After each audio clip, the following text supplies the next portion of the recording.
আসসালামু আলাইকুম ওয়া রাহমাতুল্লাহ। সবাই কেমন আছো? আশা করি সবাই ভালো আছো। আলহামদুলিল্লাহ আমিও ভালো আছি। তো আজকে তোমাদের জন্য যে ভিডিওটা নিয়ে আসলাম সেটা হচ্ছে পর্যায় সারণী বা পিরিয়ডিক টেবিল। এই পিরিয়ডিক টেবিল জিনিসটা কি, এর মধ্যে কি থাকে? এই টেবিলের মধ্যে মূলত থাকে হচ্ছে মৌল। আমরা জানি পৃথিবীতে প্রায় 118টা মৌল আছে। এই 118টা মৌলের মধ্যে 98টা হলো প্রাকৃতিক ভাবে পাওয়া গেছে, আর হলো বাকিগুলো গবেষণাগারে তৈরি হয়েছে। তো এই মৌলগুলো যদি আমরা জানি তাহলে আহ, এই রসায়নের অনেক গুরুত্বপূর্ণ বিষয়গুলো আমরা জানতে পারবো। যদি আমরা এই মৌলগুলো জানি, এই মৌলগুলো হলো প্রতীক, প্রতীকের মাধ্যমে সংকেত, সংকেতের মাধ্যমে বিক্রিয়া। প্রতীক জানলে সংকেত পাওয়া যায়, সংকেত জানলে বিক্রিয়া করা যায়। এই কারণে আমাদের প্রতীকের উপর গুরুত্ব দিতে হবে এবং এইগুলোর যে গ্রুপ আছে সেই গ্রুপের উপর গুরুত্ব দিতে হবে। গ্রুপগুলো যদি আমরা জানি তাহলে সহজেই আমরা জানি যে কোনো গ্রুপের সকল মৌলের ধর্ম কিন্তু একই রকম। যে কোনো গ্রুপের সকল মৌলের ধর্ম একই রকম। যেমন 1 নম্বর গ্রুপের সবগুলো মৌলকে ক্ষার ধাতু বলে, 2 নম্বর গ্রুপের সবগুলো মৌলকে মৃৎক্ষার ধাতু বলে, এইরকম 3, 4, 5, 6, তারপরে 17 নম্বর গ্রুপের মৌলকে বলা হয় হ্যালোজেন। তারপরে 18 নম্বর গ্রুপের মৌলকে বলা হয় নিষ্ক্রিয় গ্যাস।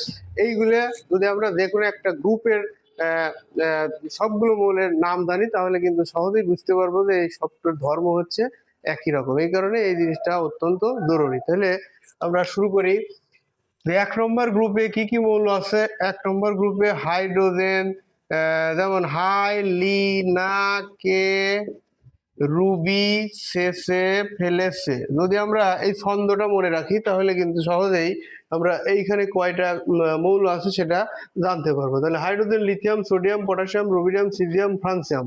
এটাকে আমরা মনে রাখতে পারি হাই, লিনাকে, রুবি, শেষে, ফেলেছে। তারপর 2 নম্বর গ্রুপের মৌলকে মনে রাখতে পারি যে lithium, beryllium, boron, carbon, nitrogen, না এটা হচ্ছে কি হচ্ছে, এটা হলো পর্যায় হচ্ছে। তো গ্রুপ যদি আমরা জানি তাহলে হবে beryllium, magnesium, calcium, biryani, Mughlai kebab, সরিয়ে বাটিতে রাখো। তাহলে beryllium, magnesium, calcium, strontium, barium আর হচ্ছে কি রেডিয়াম। তাহলে এই মৌলগুলোকে আমরা সংক্ষেপে মনে রাখতে পারি বিরিয়ানি, মোগলাই কাবাব, সরিয়ে বাটিতে রাখো। তারপর 3 মানে হলো 13। 13 নম্বর গ্রুপে কি আছে? লিথিয়াম, বেরিলিয়ামের পর বোরন। বর এসে গেল ইন্ডিয়া থেকে। এইভাবে আমরা মনে রাখতে পারি যে boron, aluminium, gallium, indium, thallium. তবে এইগুলো মনে রাখার আগে আমাদের যেটা জানতে হবে সেটা হচ্ছে এই প্রতীকগুলো আগে জানতে হবে। যদি আমরা প্রতীকগুলো না জানি, যদি ছন্দ মনে রাখি তাহলে কিন্তু আমাদের এতে কোনো কাজ হবে না। এই কারণে আমাদের যেটা করতে হবে প্রথমে প্রতীকগুলো পড়তে হবে যে boron, aluminium, gallium, indium, thallium. তারপরে যদি আমি মনে রাখি যে বর এসে গেল ইন্ডিয়া থেকে, তাহলে কিন্তু এই সিরিয়ালটা আমাদের মনে থাকবে এবং এই সিরিয়ালটা অত্যন্ত জরুরি। বোরনের পর অ্যালুমিনিয়াম, অ্যালুমিনিয়ামের পর গ্যালিয়াম, এইটা যদি এলোমেলো হয়ে যায় যে বোরনের পর গ্যালিয়াম তারপরে অ্যালুমিনিয়াম, তাহলে কিন্তু আমাদের সমস্যা হবে যে আমরা বুঝতে পারবো না যে আসলে কোনটার পরে কোনটা এবং কোনটা কয় নম্বর গ্রুপে আছে বা কয় নম্বর পর্যায়ে আছে, এতে সমস্যা হবে। এই কারণে এই সিরিয়ালটা মনে রাখতে হবে। এরপর 14 নম্বরে আছে হলো লিথিয়াম, বেরিলিয়াম, বোরন, কার্বন। সি, সি, জেনে শুনে পালাবি, মানে সি, সি, জেনে শুনে পালাবি। এই কথাটার মাধ্যমে আমরা carbon, silicon, germanium, tin, lead এই নামগুলো আমরা মনে রাখতে পারি। এরপর 15 নম্বরে আছে কি? কার্বনের পরে কি হয়? Lithium, beryllium, boron, carbon, nitrogen.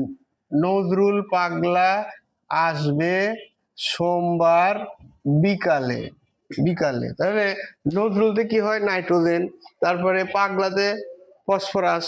তারপরে আর্সেনিক, অ্যান্টিমনি, বিসমাথ। ঠিক আছে? তাহলে এই ছন্দের মাধ্যমে আমরা সহজেই মনে রাখতে পারি। তারপরে আছে হলো 16 নম্বর, নাইট্রোজেনের পর অক্সিজেন। ও এস এস সি তে পরে, ও এসএসসি তে পড়ে। ওতে অক্সিজেন, এস তে সালফার, এসি তে সেলেনিয়াম, টি তে টেলুরিয়াম আর পিওতে হলো পোলোনিয়াম। ঠিক আছে? অক্সিজেন, সালফার, সেলেনিয়াম, টেলুরিয়াম আর হলো পোলোনিয়াম। এরপর 17 নম্বর গ্রুপে আছে হলো ফ্লোরিন, ক্লোরিন, ব্রোমিন, আয়োডিন আর হচ্ছে অ্যাস্টাটিন। তাহলে এই কয়টা মৌল আমরা ছন্দের সাহায্যে মনে রাখতে পারি। ফেল করলে বলবো আমি আগে, এই কথাটার মাধ্যমে আমরা এইগুলোকে মনে রাখতে পারি। এরপরে 18 নম্বর গ্রুপে যে মৌলগুলো আছে হিলিয়াম, নিয়ন, আর্গন, ক্রিপ্টন, জ্যানন আর হচ্ছে রেডন। তাহলে হিলিয়াম, নিয়ন, আর্গন, ক্রিপ্টন, জ্যানন, রেডন এটাকে আমরা মনে রাখতে পারি হেলি, নিতু আর করিম যাবে রমনায়। হেলি, নিতু আর করিম যাবে রমনায়, এইভাবে আমরা মনে রাখতে পারি। তাহলে ছন্দগুলো যদি আমি পাশে লিখে দেই, এখানে হাই, হাই লিনাকে, লি না কে রুবি শেষে ফেলেছে। হাই লিনাকে রুবি শেষে ফেলেছে। তাহলে হাইতে হাইড্রোজেন, লিতে লিথিয়াম, নাতে সোডিয়াম, আর হচ্ছে কেতে পটাশিয়াম, আরবিতে রুবিডিয়াম, তারপরে সিএসতে সিজিয়াম আর ফেলেছেতে ফ্রান্সিয়াম। তারপর 2 নম্বর গ্রুপে আছে বিরানি, বিরানি, মোগলাই, কাবাব, সরিয়ে, বাটিতে রাখো। তাহলে এর সাহায্যে আমরা এটা মনে রাখতে পারি যে বিরিয়ানিতে beryllium, magnesium, calcium, strontium, barium, radium. তারপরে এখানে লিখতে পারি বর এসে গেল ইন্ডিয়া, ইন্ডিয়া থেকে। তাহলে বর এসে গেল কোথা থেকে? ইন্ডিয়া থেকে বর চলে আসছে। তাহলে বরতে কি বোরন, এসেতে অ্যালুমিনিয়াম, গেলতে গ্যালিয়াম, ইন্ডিয়াতে ইন্ডিয়াম আর থেকেতে থ্যালিয়াম। তাহলে আমরা যদি আগে এইগুলো মনে রাখি যে hydrogen, lithium, sodium, potassium, rubidium, caesium, francium, তারপরে যদি আমরা এই ছন্দটা পড়ি খুব সহজে আমাদের মনে থাকবে।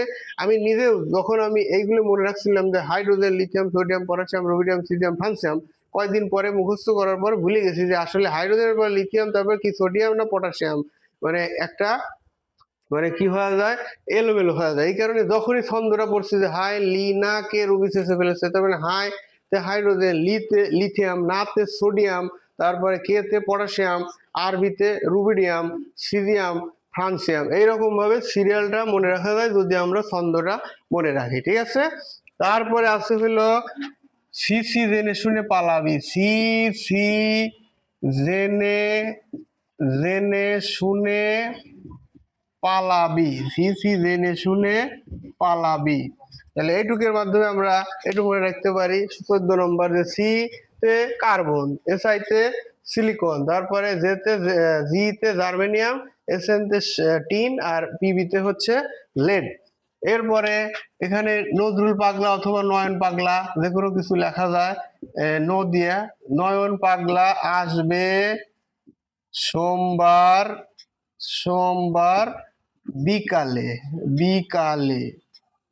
তাহলে নয়ন পাগলা মানে নাইট্রোজেন, নতে নাইট্রোজেন, পাগলাতে ফসফরাস, আসবেতে আর্সেনিক, সোমবারতে এসবি মানে অ্যান্টিমনি, আর বিকালেতে বিসমাথ, ঠিক আছে। তাহলে এইভাবে এটা মনে রাখতে পারি। তারপরে ও S S C, S S S S C হয়, কিন্তু এখানে হবে হচ্ছে এসএসসি তে পরে, মানে এসএসসি দিবে, তার মানে বলা যায় যে ও এসএসসি তে পড়ে। তাহলে ওতে অক্সিজেন, এস তে সালফার, এস সি তে সেলেনিয়াম, তে তেলুরিয়াম, আর হলো পিওতে হলো পোলোনিয়াম, ঠিক আছে। তারপরে হলো ফেল করলে, ফেল করলে বলবো আমি আগে।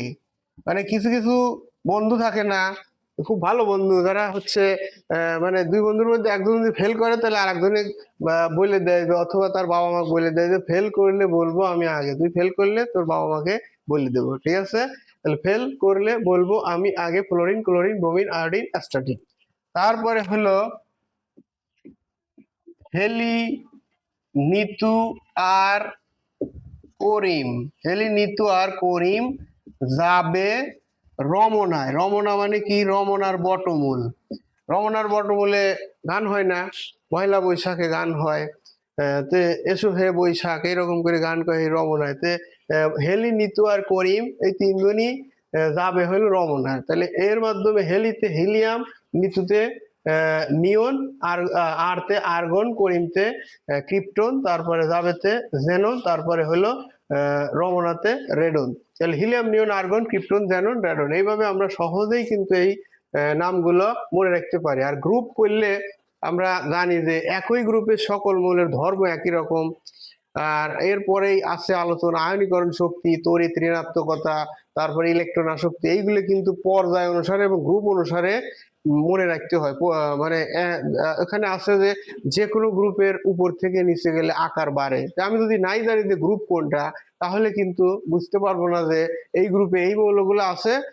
তাহলে কিভাবে আমরা মনে রাখবো যে এইগুলো কোনটার আকার বাড়বে বা কমবে? এই কারণে অবশ্যই মনে রাখতে হবে যে গ্রুপ ভিত্তিক। এবার পর্যায় ভিত্তিকও মনে রাখার দরকার আছে। আমরা যদি পর্যায় ভিত্তিক মনে রাখার চেষ্টা করি, তাহলে সেগুলো অন্তত 36টা আমাদের মনে রাখা উচিত।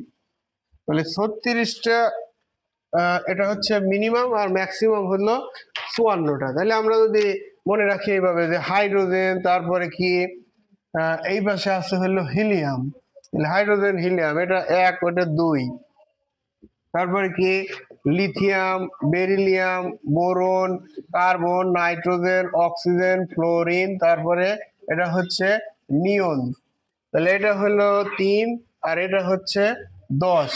তারপরে নিয়নের পরে কি sodium, magnesium, aluminium, silicon, phosphorus, sulphur, chlorine, এখানে আছে আর্গন। আর্গন হচ্ছে 18, আর এটা হলো 11। তারপরে পটাশিয়াম, ক্যালসিয়াম, এখানে স্ক্যান্ডিয়াম, টাইটেনিয়াম, ভ্যানাডিয়াম, ক্রোমিয়াম, ক্রোমিয়ামের পরে কি manganese, iron, cobalt, nickel, copper, zinc. তারপরে আছে হলো জিঙ্ক হলো 30, তারপরে জিঙ্কের পরে কি 31 হলো গ্যালিয়াম, গ্যালিয়াম, জার্মেনিয়াম, আর্সেনিক, আর্সেনিকের পরে হলো সেলেনিয়াম, তারপরে ব্রোমিন, তারপরে ক্রিপ্টন হলো 36। ক্রিপ্টন কত? 36। তারপরে এটা হচ্ছে 19। এই 36টা কমপক্ষে মনে রাখা উচিত। তাহলে আমরা যে কোনো পর্যায়ে, এই কয়টা পর্যায় সম্পর্কে জানলেই মোটামুটি আমাদের ক্লাস 9 10 হয়ে যাবে। তবে যদি কেউ অ্যাডভান্স স্টুডেন্ট হয়ে থাকে, তাহলে তার জন্য আরো কয়টা, যে হাই লিনা কে রুবি, তার মানে রুবিডিয়াম, আর ওইটা হচ্ছে 36, তাহলে এটা হবে 37। রুবিডিয়াম, স্ট্রনসিয়াম, তারপরে yttrium, zirconium, niobium, molybdenum, technetium, ruthenium, rhodium, palladium, silver, cadmium, tin, antimony, tellurium, iodine, আর হচ্ছে জেনন। এই জেনন হচ্ছে 54, আর রুবিডিয়াম হলো 37। তাহলে এই 54টা মৌল, আর ওইখানে যে গ্রুপ ভিত্তিক লিখছিলাম, এইরকম যদি আমরা মনে রাখি, তাহলে কিন্তু এই কয়টা মনে রাখলেই যথেষ্ট। পর্যায় সারণী অধ্যায় আমরা কভার করতে পারবো, এবং যে কোনো প্রশ্ন পরীক্ষা আসলে আমরা সেটার অ্যান্সার দিতে পারবো। তাহলে আশা করি তোমরা বিষয়টা বুঝতে পারছো। যদি ভিডিওটা ভালো লেগে থাকে, তাহলে লাইক করো, কমেন্ট করো, শেয়ার করো, আমার চ্যানেলটা সাবস্ক্রাইব করো। Thank you.